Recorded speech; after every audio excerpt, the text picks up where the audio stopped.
Hi, welcome to my channel, Dengo Inspiration. Today we start a new series, and the theme of the series is Who Am I? Since today marks the beginning of it, we will look at the whole theme. We'll look into its introduction section of it, and we'll look at a section of our identity under the theme. So without wasting my time, I'll say let's kick it.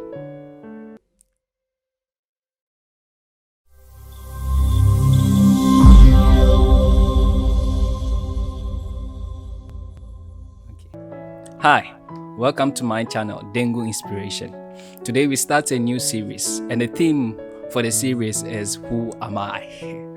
Yeah, a certain day I was in my office and students approached me with a question, Mr. Dengo, who am I? Who do you see me to be? And that question really got me.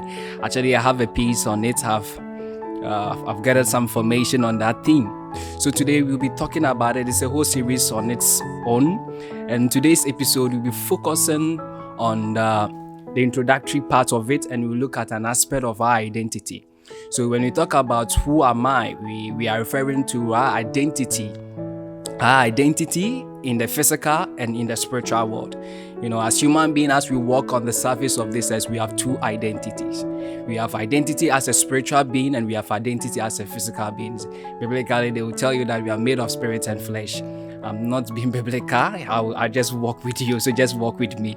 I'll walk through the lines. So today, we'll be focusing on the aspect of the spirit aspect of our being, as in our spirit identity. So when we talk about who are we or who I am, my spirit identity, what do we imply? What does it mean? A spirit identity implies four things. It implies four things. First of all, it implies an ideal, which means an outstanding, something that makes you stand out. Your spirit makes you stand out from the other people. An ideal. And also it implies under the ideal we are talking about God's intent.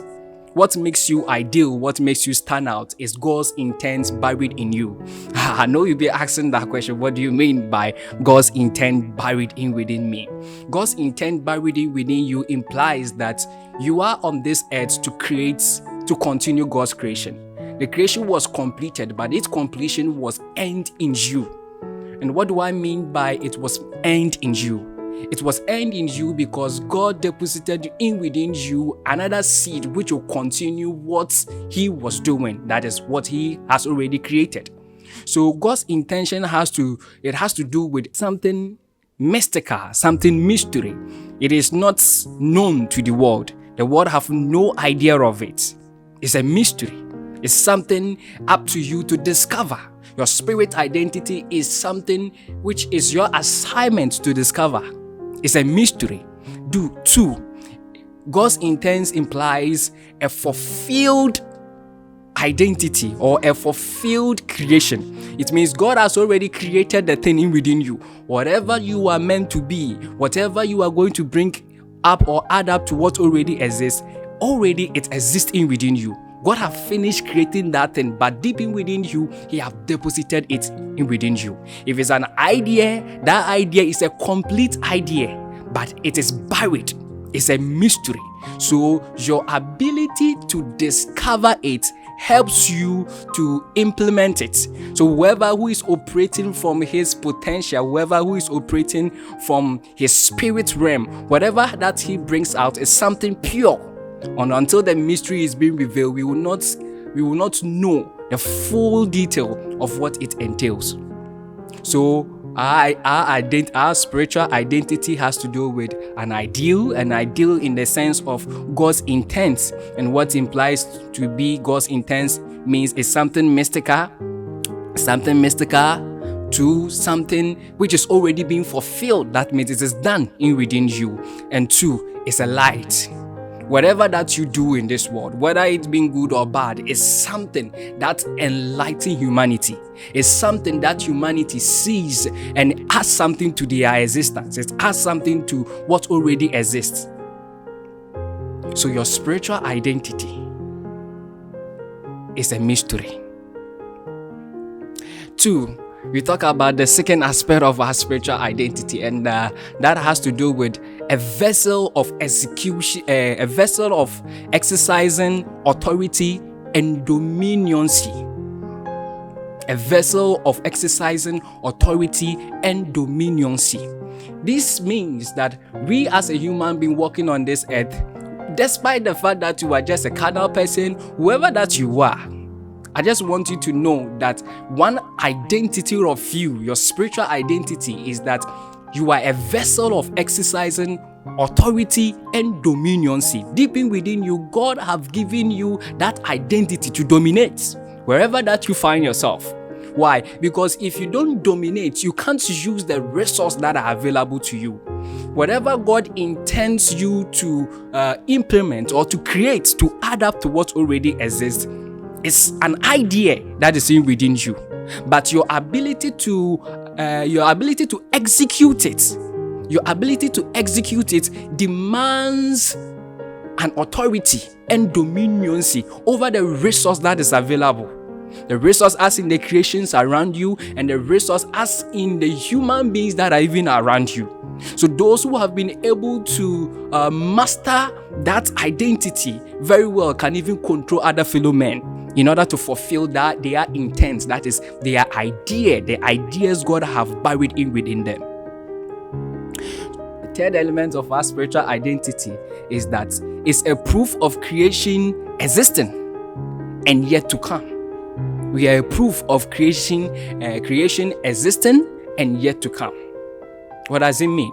It means that we, as we live on this earth, whenever we give birth to a new person or a newborn baby, that person coming to this world is a proof that what God intends bringing to this world shall come to pass. We are a proof to testify that indeed God created something on this earth.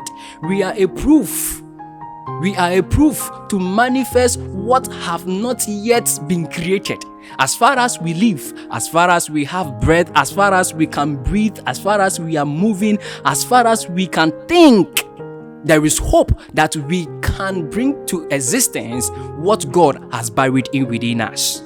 So we are a proof of creation. We are a proof of creation in existence and creation yet to come or yet to be created. And last but not the least is that our spiritual identity. When you talk about spiritual identity, the last element is that we are a seal of completion of creation. A seal of completion of what? Of creation. A seal of completion of what? Creation. And a proof of divinity or supremacy. A proof of divinity or supremacy. Our existence is a seal. When we talk about a seal, we are referring to talk about a seal, we are referring to what envelopes or what I don't want to use the word seal, but anyway, just bear with me. So when you talk about a seal, we are referring to what actually it's enclose a package. What enclose a package? So creation as we see, what enclose or what enclose the whole package of creation is we human beings. Our existence brings to sin or brings to revelation what already God has created. So the last but not the least is the seal of completion.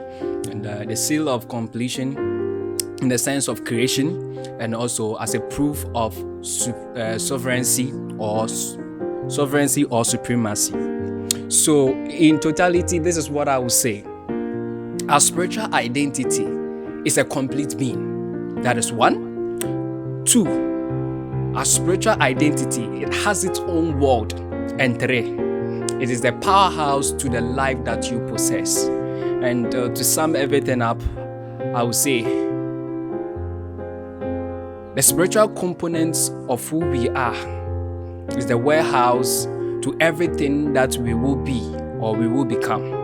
And on top of it all, we live our spiritual identity consciously and unconsciously. Thank you for joining me today. And always remember, a determiner never gives up. God bless you.